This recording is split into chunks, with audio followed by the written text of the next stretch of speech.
have a change to the U.S. troop roles in Iraq. At least that's what's coming out on paper.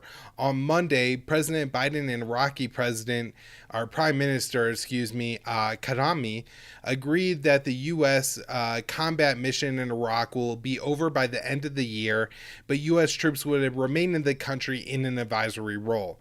I I don't see any difference here. If you have troops in Iraq, you have troops in Iraq. Maybe there's some kind of agreement here where they're going to leave the bases left off there or something like that. So there could be less chances that a U.S. soldier could get killed in Iraq, which would be good. Less running in conflict with the Shia militias.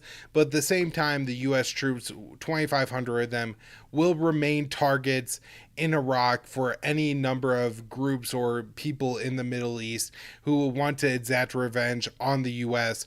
from the decades of terror we've inflicted in that region. Now, somewhat surprising to me, this from Jason Ditz at antiwar.com, key Iraqi clerics are endorsing the move and are welcoming the pledge for the U.S. to end their combat role. I thought the Iraqi Shia militias would see it largely as the American media is portraying this, as being simply a piece of paper, worthless statement, something to, maybe the Iraqi prime minister could go and wave around and say, hey, I got this from the Americans, but isn't any real commitment to do anything. But at the same time, we did have some positive statements from some clerics. That being said, we also had this today, rockets hit inside Iraq's green zone. There were only 2 rockets, no casualties were reported, so this isn't necessarily the biggest deal.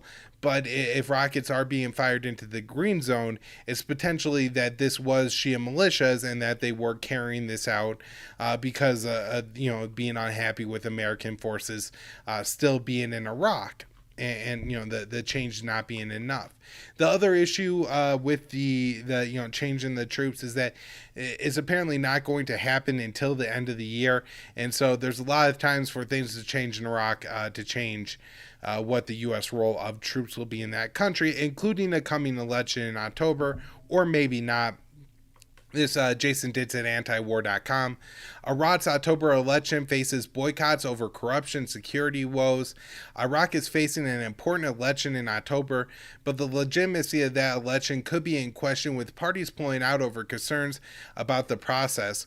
Iraq's Communist Party is the latest to pull out, and while not a huge deal, a huge party, they did win 13 seats in the last election, but the bloc of Muqtada al-Sadr, which won 54 seats in the last election, is the biggest of any party to pull out.